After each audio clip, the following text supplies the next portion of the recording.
నమస్తే, welcome to college TV. ప్రస్తుతం తెలంగాణలో జూబ్లీస్ ఉప ఎన్నిక అయితే మూడు పార్టీలు కూడా ప్రతిష్టాత్మకంగా తీసుకున్న విషయం చూస్తూ ఉన్నాం.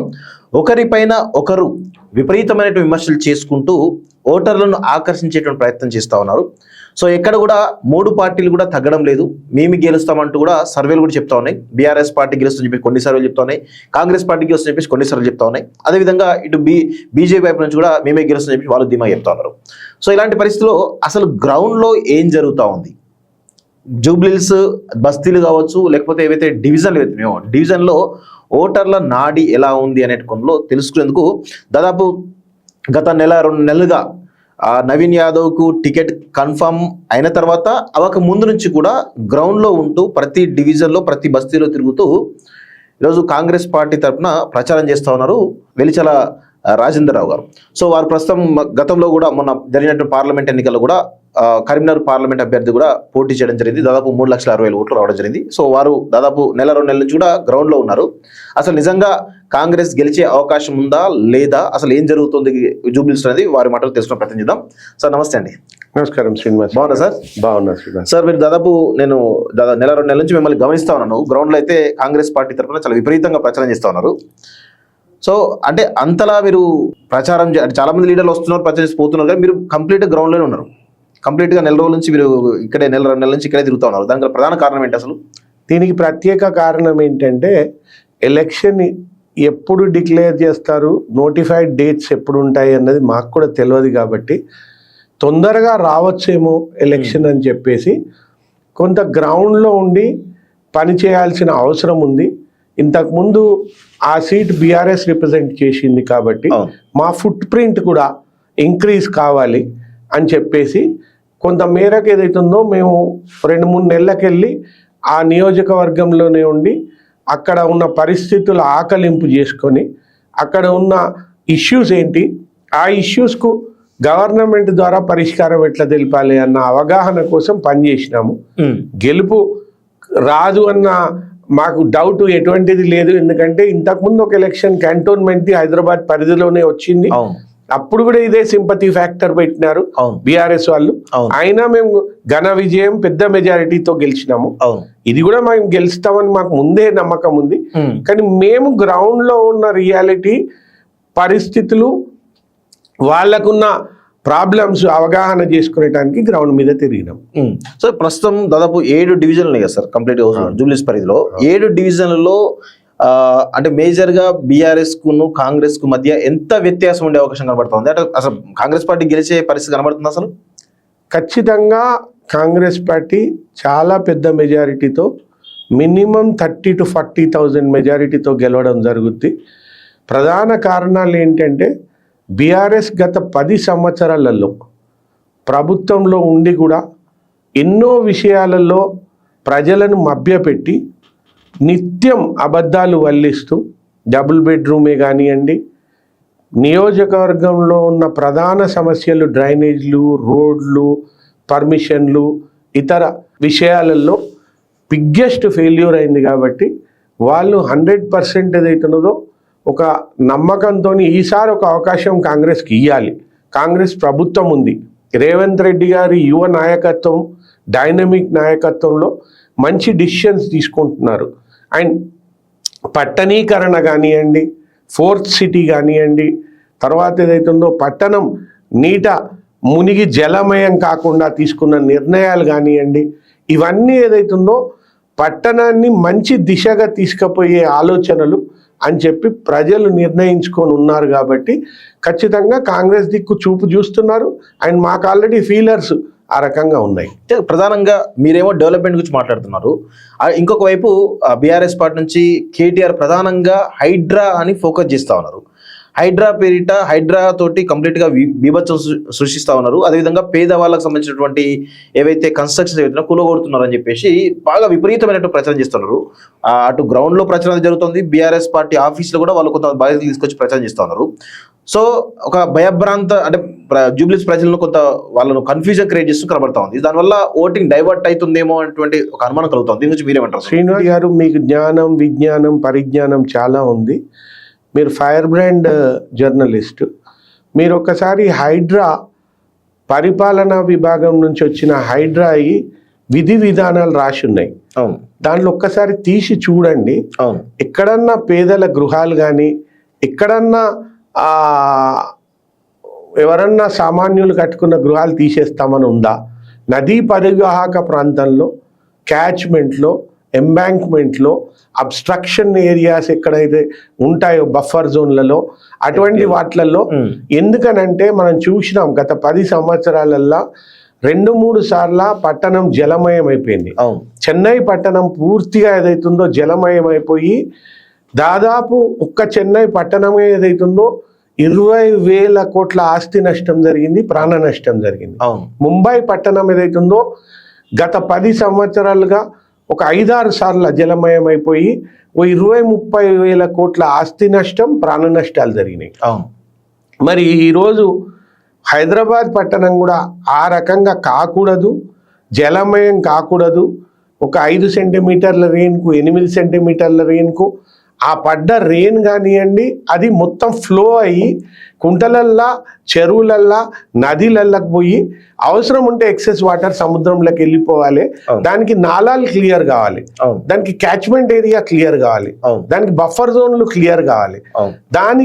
దానికోసం ఏదైతే ఉన్నదో ఆ పరివాహక ప్రాంతాలల్లో ఏమన్నా అబ్స్ట్రక్షన్స్ ఉంటే ఆ అబ్స్ట్రక్షన్స్ తీసేయడానికి పెట్టిన ఆయుధమే హైడ్రా. హైడ్రా అనేది ఏదైతుందో నిరుపేదలను టచ్ చేసేటానికి కాదు, పేద ప్రజల ఇల్లు కూలగొట్టేటానికి కాదు. కాంగ్రెస్ పార్టీ మెయిన్ స్లోగనే కాంగ్రెస్ పార్టీ గరీబీ హటావ్. గరీబీ హటావ్ పెట్టిందే కాంగ్రెస్. గరీబులను అందరినీ అమీర్లు చేయాలన్న ధ్యేయంతో ముందుకు పోతున్నాం. మేము గరీబుల ఇల్లు కానీ గరీబులకు నష్టమయ్యే పని కానీ చెయ్యం.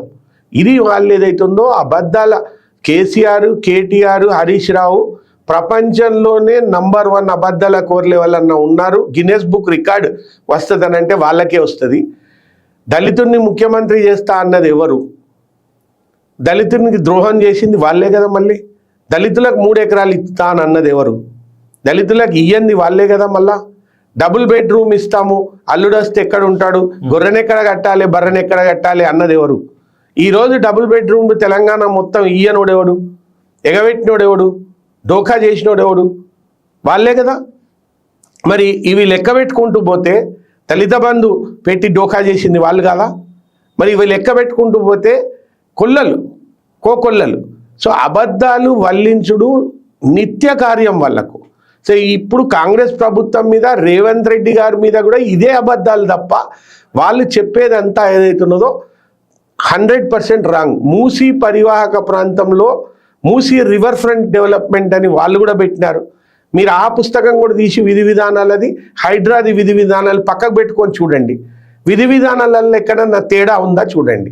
అంటే మళ్ళీ వాళ్ళు మూసీ రివర్ ఫ్రంట్ అభివృద్ధి కార్యక్రమం చేసినప్పుడేమో వాళ్ళు సవ్యంగా చేసినట్టు, ఎదుటోళ్ళు ఏదైతుందో ఆ ప్రయత్నం చేసి హైదరాబాద్ను మహాపట్టణం చేయాలి, లండన్ లాగా, న్యూయార్క్ లాగా, సియోల్ లాగా చేయాలి. హైదరాబాద్ గుండెకాయ తెలంగాణకు. ఈ హైదరాబాద్ని ఏదైతుందో ఇంకా పైకెత్తి తీసుకపోతే ఏదైతుందో మనకు లాభం జరుగుతుంది. తెలంగాణ బడ్జెట్ పరంగా, రెవెన్యూ పరంగా పెరుగుతుందని ఆలోచిస్తే దీనికి అబద్ధాలు జోడించి పేదల ఇండ్లు మొత్తం కూల్చుతున్నారు, పేదలను టార్చర్ చేస్తున్నారు. లేకపోతే పర్మిషన్ లేని బిల్డింగ్ ఏదైతుందో మీరు ఎప్పుడంటే అప్పుడు కూలొచ్చు అన్నది మీరు కాదా అసెంబ్లీలో, మరి మీరు కాదా మున్సిపల్ అడ్మినిస్ట్రేషన్ మినిస్టర్గా? మరి నేను ఇప్పుడు వీడియో చూపిస్తాను శ్రీనివాస్ గారు మీకు. వాళ్ళే తండ్రి కొడుకులు ఏమన్నారు ఒక్కసారి నండి మీరు. మన వరదలు వస్తే అసలు నిజాంపేటలో ఇంతకుముందు చెప్తా ఉన్నారు అధ్యక్ష, భయంకరమైన పరిస్థితి. ప్రభుత్వం సహాయక చర్యలు చేపడదామన్నా ఇప్పుడు అక్కడ ఒక అగ్ని ప్రమాదం జరిగినా ఏం చేయాలో అర్థం కాని పరిస్థితి. ఆ ప్రజల జీవితం భద్రత లేనటువంటి పరిస్థితి. అది రావద్దు అంటే నిబంధనలు కఠినతరంగా ఉండాలి. ప్రభుత్వం ఖచ్చితంగా అజమాయిషీ చేయాలి అధ్యక్ష. అక్రమమైన బిల్డింగ్ కట్టడం మొదలు పెడితే వితౌట్ నోటీస్ అధ్యక్ష, చట్టం చెప్తా ఉంది. చట్టం కొత్త జిల్లాలు అయిన తర్వాత 33 జిల్లాలు అయిన తర్వాత తెలంగాణ ఏ జిల్లాలో కూడా 4-5 కంటే ఎక్కువ మున్సిపాలిటీలు లేవు. కేవలం ఒక రంగారెడ్డి, మేడ్చల్ తప్ప మిగతా అన్ని జిల్లాల్లో కూడా 4-5 మున్సిపాలిటీలు ఉన్నాయి యావరేజ్ గా. కలెక్టర్ల నేతృత్వంలో బ్రహ్మాండంగా టాస్క్ ఫోర్స్ ఏర్పాటు చేస్తాం, స్పెషల్ టాస్క్ ఫోర్స్. తద్వారా ఎవరైనా ఇల్లీగల్ లేఅవుట్లు వేసినా, ఇల్లీగల్ బిల్డింగులు కట్టినా, నిబంధనలు సరిగ్గా అమలు చేయకపోయినా ఆ మున్సిపల్ సిబ్బంది మీద చర్యలు తీసుకోవడంతో పాటుగా నోటీస్ ఇవ్వకుండా కూల్చేసే అధికారం కూడా ప్రభుత్వానికి ఉంది. దయచేసి ఇది మనసులో పెట్టుకోండి. రియల్ ఎస్టేట్ వాళ్ళు కానీ మీరు ఇప్పుడు విన్నారు కదా శ్రీనివాస్ గారు, అవును. ఇద్దరు కూడా నోటీస్ ఇవ్వకుండా ప్రభుత్వం ఏదైతుందో కూలగొట్టే అధికారం ఉంది, మేము అలాగే చేస్తాము అన్న రీతిలో అన్న ధోరణిలో మాట్లాడినారు. ఎప్పుడన్నా రేవంత్ రెడ్డి గారు ఆ రకంగా మాట్లాడినారా? ఎవరన్నా కాంగ్రెస్ మంత్రులు ఆ రకంగా మాట్లాడినారా? అంత అరగెన్సు, అంత అధికారము, అధికార దర్పం ప్రదర్శించినారా? మేము పేదోళ్ళ ఇండ్లు ముట్టుకోము, బీద ప్రజల జోలికి రాము, ఈ హైడ్రా ఏదైతుందో పరివాహక ప్రాంతాల్లో ఉన్న ఆటంకాలను తొలగించడానికి మాత్రమే అని చెప్పారు. ఇప్పుడు కూడా ఏదైతుందో చాలా ఎంపతితోని, పేద ప్రజల మీద ఎంపతితోని, మరియు మిడిల్ క్లాస్ వాళ్ళ మీద ఎంపతితోని ఎక్కడ కూడా ఇటువంటి నోటీస్ లేకుండా చేసిన ప్రక్రియలు లేవు. నోటీస్ ఇచ్చి కూలగొట్టిన ప్రక్రియ కూడా జరగలేదు. ఇక్కడ అబ్స్ట్రక్షన్స్ టోటల్ గా ఉన్నాయి. ఇప్పుడు మనం చూసినాం, ఒక 5 ఫ్లోర్ల బిల్డింగ్ కూలగొట్టినారు మొన్న. అది నిజంగా ఇల్లీగల్ స్ట్రక్చర్, అది నిజంగా అబ్స్ట్రక్ట్ చేసే స్ట్రక్చర్. కాబట్టి నిర్దాక్షిణ్యంగా 5 ఫ్లోర్ల బిల్డింగ్ కూలగొట్టినారు. ఈ రోజు మీరు మొన్న 18 సెంటీమీటర్ల రెయిన్ పడ్డది హైదరాబాద్లో. ఏమన్నా నీట మునిగిందా, జలమయమైందా, లేకపోతే ఏమన్నా విత్-ఇన్ 4 hours క్లియర్ అయింది. విత్-ఇన్ 4 hours వాటర్ క్లియర్ అయింది అని అంటే ఈరోజు బతుకమ్మ కుంట పునరుద్ధరించడం. సో కుంటలు కానీ చెరువులు కానీ పునరుద్ధరించి 4-5 hours డ్రైనేజ్ సిస్టమ్ క్లియర్ అయ్యేటట్టు చేస్తే ఇంత దుఃఖం ఎందుకు, ఇంత ఏడుపు ఎందుకు? ఇదంతా అట్లా క్లియరెన్స్ కూడా చేయొద్దు. ప్రజలకు ఇబ్బంది కావాలి, పట్టణం జలమయం కావాలి, జలమయం అయినాక ఏదైతుందో మళ్ళా వచ్చి దుఃఖం నటించాలి. ఇవి చేయడం న్యాయమా? మీరు చెప్పండి. ఈ అబద్ధాల కోర్లు, తండ్రి కొడుకులు అల్లుడు ఇవి చేసి ఏదైతుందో ప్రజలను మళ్ళీ ఏదైతుందో మభ్యపెట్టే ప్రయత్నం చేస్తున్నారు. ప్రజలకు అన్నీ తెలుసు ఎవరేం చేస్తున్నారు. రేవంత్ రెడ్డి గారు ఎంత చక్కగా పట్టణీకరణ విషయంలో ఫ్యూచర్ సిటీ, ఈ పట్టణంలో హైదరాబాదు, సికింద్రాబాద్ పోను హైటెక్ సిటీ వచ్చింది. హైటెక్ సిటీ వచ్చిన తర్వాత ఒక 10 లక్షల మందికి ఉద్యోగాలు, ఆకాశ హర్మ్యాలు, best roads, best urban development జరిగింది. ఇది ఇక్కడికి సాచురేషన్ అవుతుంది అని చెప్పేసి ఆయన ఫ్యూచర్ ఎట్లుండాలి మరి, ఫ్యూచర్ సిటీ 4th సిటీ, ఈ 3 cities కాకుండా డెవలప్ చేసి అక్కడ మళ్ళీ 10 లక్షల ఉద్యోగాలు వచ్చేటట్టు, అక్కడ కూడా ఆకాశ హర్మ్యాలు, పెద్ద పెద్ద రోడ్లు, సదుపాయాలు అన్నీ వచ్చేటట్టుగా ప్లాన్ చేస్తున్నారు. ఎందుకు? ఈ పట్టణాన్ని న్యూయార్క్ స్టేజ్కి తీసుకుపోదాం, లండన్ స్టేజ్కి తీసుకుపోదాం అన్న తాపత్రయంతో ఈ పట్టణం ద్వారా చాలా రెవెన్యూలో కానీ పట్టణ ప్రజలకు కానీ ఎంతో సదుపాయం జరుగుతుంది, మేలు జరుగుతుంది అన్న ఆలోచనతో చేస్తున్నారు. ఈరోజు విద్యాపరంగా ఇంటిగ్రేటెడ్ స్కూల్స్ 119 కాన్స్టిట్యున్సీలల్లో 119 ఇంటిగ్రేటెడ్ స్కూల్స్ 100 కోట్ల చొప్పున విద్యను కేసీఆర్ గారు మొత్తం పాతాళానికి దొక్కిండ్రు.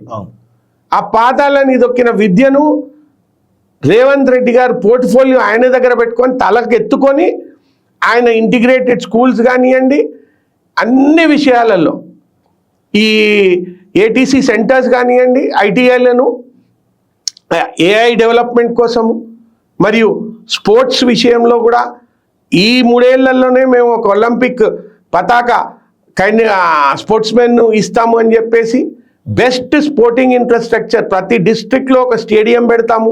ఫ్యూచర్ సిటీలో అత్యద్భుతంగా ప్రపంచాన్ని తన్నే రకమైన స్టేడియం పెడతాము, ఫెసిలిటీస్ పెడతామని అన్నారు. ఇవన్నీ ఎవరి కోసం చేస్తున్నారు? ఎందుకంటే ఆయన యువకుడు, డైనమిక్ లీడరు. ఆయన ఆలోచన సరళిలో యువకులను ప్రమోట్ చేయాలి. జనరేషన్, మిలేనియల్ జనరేషన్ను ఖచ్చితంగా ముందుకు తేవాలి. భారతదేశంలో 60% జనాభా యువకులు. సో వాళ్ళను ముందుకు తేవాలి అని చెప్పేసి ఈరోజు నవీన్ యాదవ్ గారిని, యువకుడు, విద్యావంతుడు, ఆర్కిటెక్చర్ చేసినాడు, సామాజిక సేవ చేసేటైన, సామాజిక స్పృహ ఉన్నాయన, సమాజ సేవ చేసి ఆయన గత 18-20 ఏళ్ళ నుండి ఏదైతున్నదో సమాజ సేవ చేస్తూ ఉన్నాడు. యూత్కు ఎన్నో రకమైన అసోసియేషన్స్ పెట్టి కానీ ఇక్కడే నవీన్ యాదవ్ ఒక రౌడీ షీటర్, అతను ఎమ్మెల్యే అయితే గనక మొత్తం దందాలు చేస్తాడు, ప్రజల్ని బెదిరిస్తాడు, సామాన్యమైనటువంటి ఎవరైతే కార్మికులు ఉన్నారో లేకపోతే చిన్న చిన్న షాపులు ఉన్నాయో వాళ్ళని బెదిరించి డబ్బులు వసూలు చేస్తారని చెప్పేసి ఒక బలమైనటువంటి వాదన బీఆర్ఎస్ పార్టీ ప్రొజెక్ట్ చేస్తా ఉంది. సో వాళ్ళు జనాల్లో కూడా బలంగా తీసుకుపోతున్నారు. దాని గురించి మీరేమంటారు? నిజంగా నవీన్ యాదవ్ రౌడీ షీటర్ అయినా? నిజంగా నవీన్ యాదవ్కి అటువంటి రికార్డే ఉంటే ప్రజలల్లా గల్లీలల్లా తిరిగేటప్పుడు నవీన్ యాదవ్కు బ్రహ్మరథం బట్టి ప్రతి చోట నవీన్ యాదవ్ ఏదైతుందో మాకు హెల్త్ పరంగా ఈ సాయం చేసిండు, మాకు విద్యాపరంగా ఈ సాయం చేసిండు, మాకు మెటర్నిటీ పరంగా ఈ సాయం చేసిండు అని వేల మంది లక్షల మంది చెప్పరు. నవీన్ యాదవ్ తండ్రి గారు కూడా ఆయన ఒక రాబిన్ హుడ్ లాంటి క్యారెక్టర్, వేల మందికి లక్షల మందికి సాయం చేసినాడు. ఆయన కూడా అసోసియేషన్స్, ఒక చెత్త ఎత్తుకొని తీసుకుపోయే గార్బేజ్ అసోసియేషన్కు ప్రెసిడెంట్, సినీ వర్కర్స్ యూనియన్కు ప్రెసిడెంట్, ఇలాంటి యూనియన్స్ కనీసం 20-30 యూనియన్స్కి ఆయన ప్రెసిడెంట్. సో వాళ్ళందరికీ ఎప్పుడు సాయం చేస్తూనే ఉంటాడు. ఏ కష్టం వచ్చినా ఆపదల సంపదల ఆదుకుంటూనే ఉంటాడు. మరొక మాట మనం ఆలోచిద్దాం శ్రీనివాస్ రెడ్డి గారు. 2002లో జిహెచ్ఎంసీ ఎలక్షన్స్ వచ్చినాయి. ఇదే టిఆర్ఎస్ పార్టీ వాళ్ళు చిన్న శ్రీశైలం యాదవ్ గారికి కార్పొరేటర్ టికెట్ ఇచ్చినారు 2002 జిహెచ్ఎంసీ ఎలక్షన్స్. మీరు రికార్డు చూసుకోండి.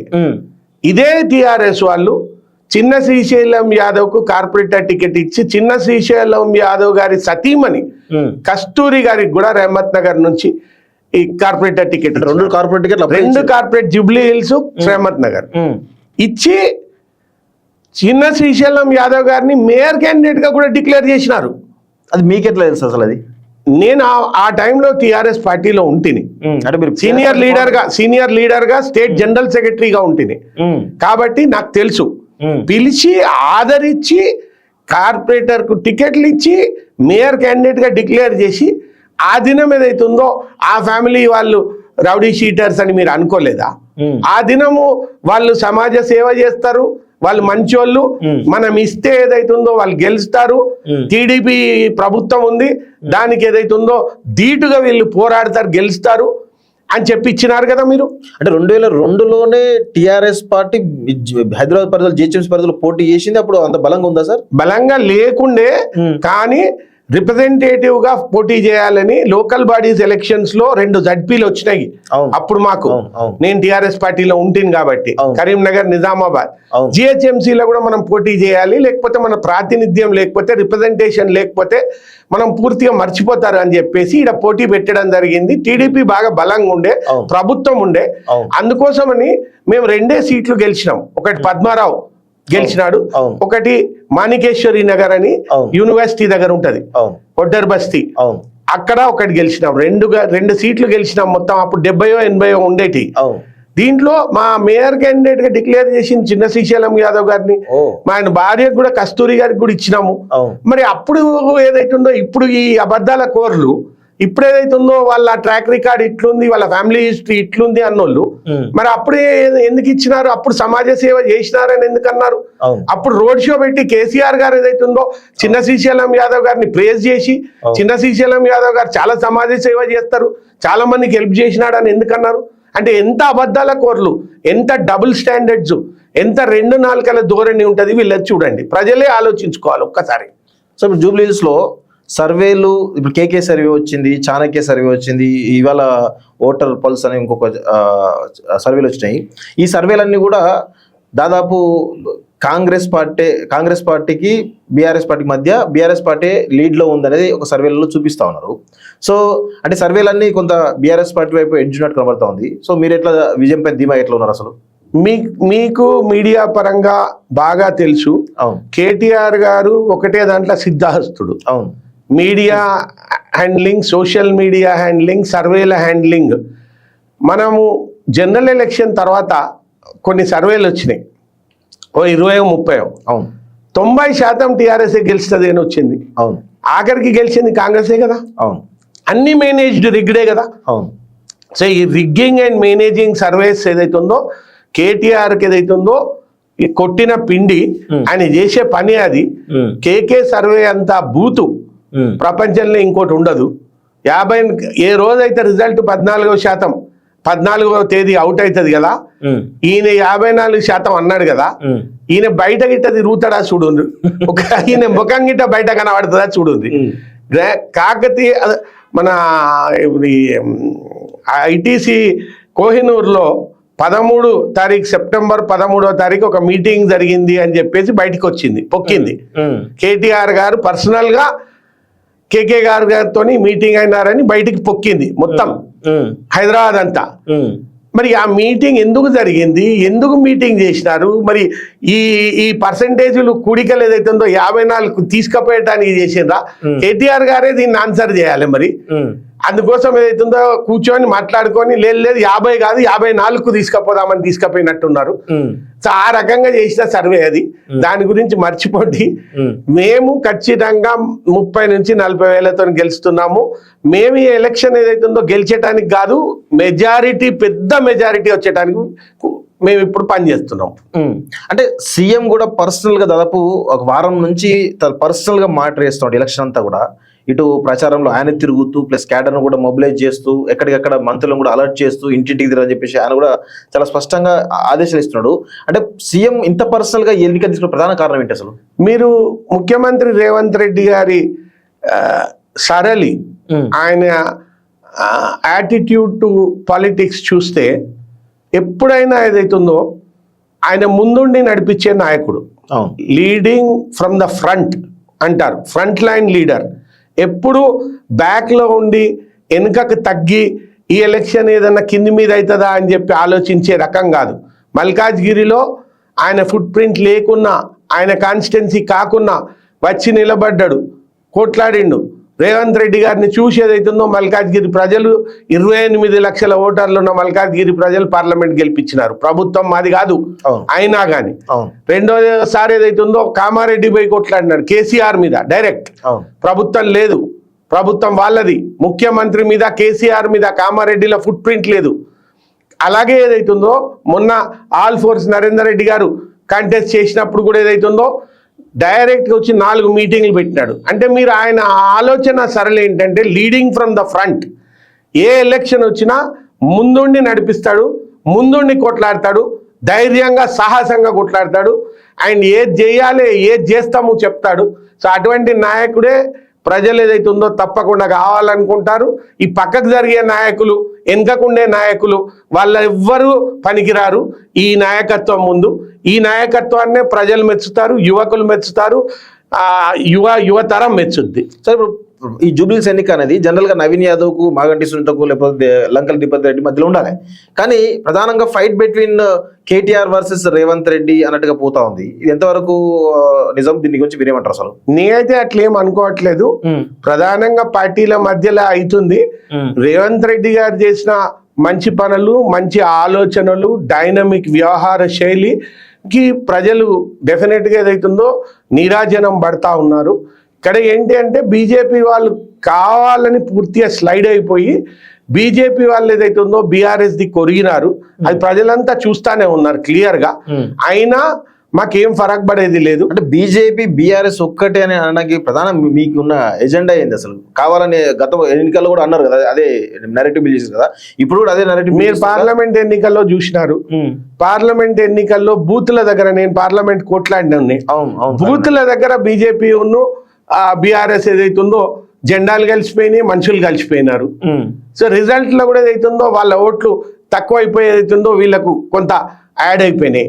సో అట్లానే ఈ రోజు మొన్న కిషన్ రెడ్డి గారు కంటెస్ట్ చేసినప్పుడు బీజేపీకి వచ్చిన ఓట్లన్నీ, అంతకుముందు ఎమ్మెల్యే కంటెస్ట్ చేసినప్పుడు బీజేపీకి ఓట్లు వచ్చినాయన్ని, ఈ రోజు ఏదైతుందో 7%, 8% కూడా రావు అని ఇస్తున్నారు మొత్తం మంది.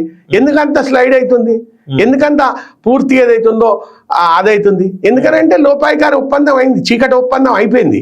చీకటి ఒప్పందాలతోనే వీళ్ళ జీవితం, అక్రమ సంబంధాలతోనే వీళ్ళ జీవితం. ఈ అక్రమ సంబంధాలు ఏదైతుందో బట్టబయలు అయినాయి. తప్పకుండా ప్రజలు ఏదైతుందో వీళ్ళకు ఎట్లా దెబ్బ కొట్టానో అట్లా దెబ్బ కొడతారు. ఇప్పుడు నవీన్ యాదవ్ను ఇంత బలంగా మీరు చెప్తా ఉన్నారు, కానీ ప్రతిపక్షాలు ముఖ్యంగా కేటీఆర్ కావచ్చు లేకపోతే బీజేపీ కావచ్చు ఆయనను క్యారెక్టర్ అసాసినేషన్ చేసే విధంగా పెద్ద ఎత్తున ప్రచారం జరుగుతూ ఉంది. సో దాన్ని ప్రజల్లోకి బలంగా తీసుకుపోతున్నారు. ఎందుకు నవీన్ యాదవ్ను అంత రకంగా ప్రచారం ఆయనను డిఫేమ్ చేయడం గల ప్రధాన కారణం ఏంటి అసలు? నవీన్ యాదవ్ వాళ్ళకి ఇంకొక అస్త్రం, ప్రభుత్వం చేసే కార్యక్రమాలన్నీ సవ్యంగా నడుస్తున్నాయి, రేవంత్ రెడ్డి గారి లీడర్షిప్లో, రేవంత్ రెడ్డి గారి నాయకత్వంలో బ్రహ్మాండంగా నడుస్తుంది కాబట్టి ఈ క్యారెక్టర్ అసాసినేషన్కు దిగుతున్నారు, which is extremely bad. And ఆ క్యారెక్టర్ అసాసినేషన్ చేయడంతో ప్రజలలో ఒక వామిటింగ్ సెన్సేషన్ వస్తుంది బీఆర్ఎస్ అంటే. ఇది పుట్టించి సోషల్ మీడియాలో ఏదైతుందో కల్పితాలు దొర్లిచ్చి చెప్తున్నారు అని చెప్పేసి గల్లీలో బస్తీలల్లా తిప్పి కొడుతున్నారు వాళ్ళను. మీరు ఇంకొకసారి మా గల్లీకి రావద్దు, మా బస్తీకి రావద్దు అని తిప్పి పంపుతున్నారు. సో ముస్లిం ఓటర్లు వన్ సైడెడ్గా ఎంఎంతో కానీ లేదంటే కాంగ్రెస్తో కానీ లేరు, ఈ రెండు కలిసినా కానీ ముస్లిం ఓటర్లు డైవర్ట్ అవుతలేరు అనేటువంటి ఒక భావన కనిపిస్తూ ఉంది జూబ్లీస్ ఓటర్లలో, ముఖ్యంగా ముస్లిం కమ్యూనిటీలో. దాని గురించి మీరేమంటారు? అసలు కాంగ్రెస్ పార్టీకి సంబంధించినంత వరకు కాంగ్రెస్ పార్టీ ఒక్క సామాజిక వర్గానికి కానీ ఒక్క రిలీజియన్కి కానీ సంబంధించిన పార్టీ కాదు. స్వాతంత్రం వచ్చినప్పటి నుండి కూడా అన్ని రిలీజియన్స్ను కలుపుకొని పోయేది, అన్ని సామాజిక వర్గాలను కలుపుకొని పోయేది. తప్పకుండా ముస్లిం మైనారిటీ వర్గాలు కూడా ఏదైతుందో కాంగ్రెస్ చేసే కార్యక్రమాలతో ఆకర్షితులై కాంగ్రెస్తోనే పెద్ద ఎత్తున ఉంటారని నాకు నమ్మకం ఉంది. మేము గల్లీలలో పోయినా బస్తీలలో పోయినా ఓపెన్గా వాళ్ళు చెప్తా ఉన్నారు. కానీ ఎంఐఎం ఎందుకో సపోర్ట్ చేస్తలేదు అనేటువంటి కనిపిస్తుంది. ఎక్కడ కూడా ఎంఐఎం శ్రేణులు అయితే ప్రచారంలో పాల్గొనట్లేరు, కానీ బయటికేమో ఎంఐఎం సపోర్ట్ కాంగ్రెస్కి ఉంది. సో ముస్లిం ఓట్ బ్యాంక్ అంతా కూడా వన్ సైడెడ్గా పోలరైజ్ అవుతాయి కాంగ్రెస్ వైపు అంటున్నారు, కానీ గ్రౌండ్లో అట్లా లేదు, ఎంఐఎం కూడా లేదు అనేది తెలుస్తూ ఉంది. మా పార్టీ కాంగ్రెస్ పార్టీ, మాకు ఎంఐఎం పార్టీతో డైరెక్ట్గా సంబంధాలు లేవు. ఎంఐఎం పార్టీ ఓటు బ్యాంక్ మీద మేము డిపెండ్ అయ్యలేము. మేము మా కార్యక్రమాలతో, మా నిబద్ధతతో, మా లీడర్షిప్తో, మా క్యాండిడేట్ పరంగా, మా ముఖ్యమంత్రి పరంగా మేము ఓట్లు అడుగుతాము. తప్పకుండా ముస్లిం వర్గాలు కూడా వాళ్ళు ఆకర్షితులు అయినారు. వాళ్ళు మేము చేసే స్కీమ్లతోని చాలా సాటిస్ఫై అయి ఉన్నారు.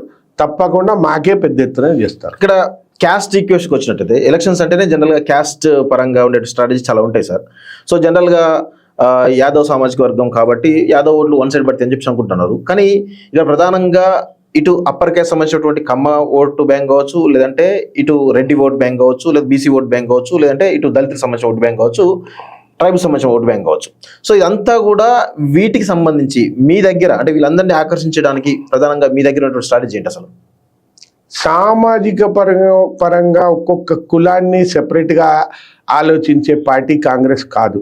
కానీ మీరు ఇక్కడ చూస్తే ముఖ్యమంత్రి గారు 2 అవకాశాలు వస్తే ఒక అవకాశం ఏదైతుందో రాజ్యసభ ఒకటే వచ్చింది. అనిల్ కుమార్ యాదవ్కు యంగ్స్టర్ డైనమిక్ పర్సన్, ఆయనకి ఏదైతుందో సీనియర్స్ ఎంతో మంది ఉండంగా కూడా అనిల్ కుమార్ యాదవ్కు బలహీన వర్గాల వ్యక్తి, డైనమిక్ పర్సన్, యంగ్ పర్సన్కి ఇచ్చినారు. ఆ రోజు ముఖ్యమంత్రి గారు ఆలోచన సరళి బయటపడ్డది. మళ్ళీ జూబ్లీ హిల్స్ ఎలక్షన్ వచ్చింది. ఈ రోజు కూడా యంగ్స్టర్, డైనమిక్, సమాజ సేవ, సామాజిక స్పృహ ఉన్న ఆయనకి ఏదైతున్నదో ఇచ్చినాడు. ఈ రోజు కూడా ఏదైతుందో మళ్ళా ముఖ్యమంత్రి గారి ఆలోచన సరళి బయటపడ్డది. సో వాళ్ళిద్దరూ యాదవ సామాజిక వర్గం వాళ్ళు. మరి మేము మా మంత్రివర్గంలో కూడా మొన్న ముదిరాజ్ సామాజిక వర్గానికి శ్రీహరి గారికి ఇచ్చినాం కదా. మా మంత్రివర్గంలో పొన్నం ప్రభాకర్ గారు గౌడ సామాజిక వర్గం, మా పిసిసి ప్రెసిడెంట్ మహేష్ కుమార్ గౌడ్ గారు గౌడ సామాజిక వర్గం ఉన్నారు కదా. సో మేము ఇరావత్రి అనిల్ పద్మశాలి సామాజిక వర్గానికి అత్యంత ప్రాధాన్యత ఇస్తూ పిసిసిలో కానివ్వండి, కార్పొరేషన్లో అత్యంత పెద్ద కార్పొరేషన్ మైనింగ్ డెవలప్మెంట్ కార్పొరేషన్ కానివ్వండి ఇవ్వడం జరిగింది. మరి ఇవన్నిటికి నిదర్శనం ఏంటిది? ఇవన్నిటికీ నిదర్శనం మున్నూరు కాపులు ఆది శ్రీనివాస్ గారికి ఏదైతుందో విప్ ఇవ్వడము, ఆది శ్రీనివాస్ గారికి అత్యంత ఇంపార్టెన్స్ ఇవ్వడము, సురేఖ గారు ఆమె పద్మశాలి, ఆమె హస్బెండ్ మున్నూరు కాపు. మరి ఇన్ని బలహీన వర్గాలను క్యారీ చేస్తూ ముందుకు పోతూ మరి మొన్న 10-11% ఉన్న మైనారిటీలకు కూడా ప్రాతినిధ్యం లేదని అజరుద్దీన్ గారికి ఇచ్చినాము. అజరుద్దీన్ గారు కూడా చాలా మంది హర్షం వెలిబుచ్చుతున్నారు. ఆయన భారతదేశ క్రికెట్ కెప్టెన్ ఉండే, వరల్డ్ కప్ గెలిచినాడు, T20 గెలిచినాడు. చాలా మంచి నిర్ణయం అని చెప్పి మా కరీంనగర్లో ఉన్న మైనారిటీలు నా దగ్గరకు వచ్చి చెప్పినారు. అజర్ భాయ్కు దియే బహుత్ అచ్చా కామ్ కరే अदर भाई है बोले तो हमारे को तसल्ली हुआ అని సో అట్లా ఈ రకంగా అన్ని సామాజిక వర్గాలు అన్ని వర్గాలను కలుపుకొని ముందుకు పోతున్నాం మేము. సో నవీన్ యాదవ్ చివరగా నవీన్ యాదవ్ ప్లస్ మాగంటి సునీతనేమో జనరల్గా ఎక్కడ ప్రచారంలో మాట్లాడుతున్న కనబడడం లేదు. ఆమె ఎందుకో మీడియా ముందు కూడా రాణిస్తున్న తెలుస్తుంది. కేవలం కేటీఆర్ ముందు మాట్లాడి తెలుస్తుంది. దీనికి ప్రధాన కారణం ఏంటి అసలు? కేటీఆర్ ఏదైతుందో మాటల మాంత్రికుడు కాబట్టి నేను మాటలతో ఏదైతుందో అన్ని అబద్ధాలు వల్లిస్తూ నేనే మాట్లాడతామ్మా, నీకు ఇన్ని అబద్ధాలు రావు నాన్ని, కాబట్టి నువ్వు వెనకనే ఉండని చెప్పినట్టున్నాడు. అండ్ నిన్ను చూపించేది అవుతుందో సింపతి ఫ్యాక్టర్ గెయిన్ చేస్తా అని చెప్పినట్టున్నాడు. అది కంటోన్మెంట్ లో చూసినాం, ఆ సింపతి వర్కౌట్ కాలేదు కదా. ఇక్కడ కూడా వర్కౌట్ అయ్యడానికి ఏముంటది, మంచి మనిషి కావాల్సిన అన్నిటికన్నా important Srinivas Reddy garu. Naveen Yadav is pukka local, ఎక్దమ్ పక్కా లోకల్. అక్కడే 3 తరాల నుండి వాళ్ళు ఏదైతే ఉందో ఆడ నివసించేటోళ్ళు, ఇప్పుడు కాదు 300 సంవత్సరాలకు వెళ్ళి వాళ్ళ ఫ్యామిలీలు అదే ప్లేస్ లో డోర్ రాత్రి పొద్దున ఎప్పుడు తెల్లారుజామున ఉట్టినాక ఏదైతే ఉందో అవైలబుల్ ఉంటారు, ఉండి వాళ్ళు సేవ చేస్తారు. మరి వీళ్ళు ఎక్కడ ఉంటారో తెలియదు, ఇక్కడ ఉంటారా, ఆంధ్రాలో ఉంటారా, అమెరికాలో ఉంటారా తెలియదు. సో డబుల్ పక్కా లోకల్ నవీన్ యాదవ్ని తప్పకుండా ఆదరిస్తారు. ఎందుకనంటే ఆపదల సంపదల అర్ధరాత్రి ఏం పని పడుతుందో తెలియదు. ఎమ్మెల్యే గారు మంచి వ్యక్తి, సమాజ సేవ చేసేటైనా, యంగ్స్టర్, ఎనర్జీ ఉన్నటైన, మోటివేటెడ్, కాబట్టి ఆయన దిక్కే 100% మొగ్గుతుంది. ఇంకొక చివరిగా సార్, ఇప్పుడు ఆడబిడ్డకు ఓటేయాలి, ఆడబిడ్డ రౌడీ బిడ్డ అనుకో ప్రచారం చేస్తున్నారు. ఇంకొక వైపు ఏమో మీరు కూడా ఇటు కవితను పట్టించుకున్నాడు, సొంత చెల్ల పట్టించుకున్నాడు, ఇటు ఆడబిడ్డ ఇట్లా పట్టించుకుంటాడు అన్నట్టు ఒక నరేటివ్ మీరు కూడా బాగా బిల్డ్ చేస్తున్నట్టున్నారు. ఎందుకు ఆ విధంగా బిల్డ్ చేయడానికి ప్రధాన కారణం ఏంటి అసలు? ఫస్ట్ ఆఫ్ ఆల్ ఎలక్షన్స్ లో క్యాండిడేట్ పనిచేసే వ్యక్తి ఉండాలి, పక్కా లోకల్ ఉండాలి, అవైలబుల్ ఉండాలి, సమాజ సేవ, సామాజిక స్పృహ ఉన్న వాళ్ళు ఉండాలి. ఇవన్నీ పాయింట్స్ మా క్యాండిడేట్కి ఉన్నాయి. ఆడబిడ్డ విషయానికి వస్తే ఎలక్షన్స్ సంబంధించి మరి ఆడబిడ్డ కవితను ఏదైతున్నదో ఏ రకంగా చేసినారు, కవిత ఇవాళ ఏదైతున్నదో ఆమె ప్రతి డిస్ట్రిక్ట్ ప్రతి పట్టణం తిరుగుతూ ఏదైతున్నదో గగ్గోలు పెడుతున్నది మనం అందరం చూస్తున్నాం. మరి ఆమె తెలుస్తుంది, మనం చెప్పింది ఆమె భర్త ఫోన్ ట్యాప్ చేసి, అవును, ఆమె భర్త ఫోన్ ట్యాప్ చేసి ఆమె కన్వర్జేషన్స్, ఆమె ఇంట్లో జరిగే పరిణామాలు అన్ని తెలుసుకునే ప్రయత్నాలు. ఇంత పాపాన్ని కొడగొట్టిన వాళ్ళు ఆడబిడ్డ అని పేరు తీసుకునే వాళ్ళకి హక్కు ఉందా అసలు? సో చివరిగా మీరు జూబ్లీస్ ఓటర్లకు మీరేం చెప్పదలుచుకున్నారు? జూబ్లీహిల్స్ ఓటర్లకు నేను ఒకటే చెప్పదలుచుకున్నాను, మంచి వ్యక్తిని ముఖ్యమంత్రి గారు మీ ముందు ఉంచినారు, యువకుణ్ణి మీ ముందు ఉంచినారు, మంచి చదువుకున్న అభ్యర్థిని మీ ముందు ఉంచినారు, సేవాభావం ఉన్నాయనని మీ ముందు ఉంచినారు, మీ మధ్యలోనే ఉన్న పక్కా లోకల్ క్యాండిడేట్ను మీ ముందు ఉంచినారు, బలహీన వర్గాల అభ్యర్థిని మీ ముందు ఉంచినారు. ఆదరించండి, ఆశీర్వదించండి. Thank you very much. So ఇది జూబ్లీస్ లో జరుగుతున్నటువంటి పరిస్థితి. సో అక్కడ బీఆర్ఎస్ మరియు కాంగ్రెస్ మధ్య టఫ్ ఫైట్ ఉన్నట్టుగా తెలుస్తుంది. దానిలో భాగంగా ఇటు కేటీఆర్ చేస్తున్నటువంటి ఏవైతే వ్యాఖ్యలు ఏవైతున్నాయో దానిపైన చాలా స్పష్టంగా చాలా వివరణించేటువంటి ప్రయత్నం అయితే చేశారు. సో వారికి ధన్యవాదాలు. సో ఇది మొత్తానికి జూబ్లీస్ పరిస్థితి. చూస్తుండండి college TV. Thank you very much.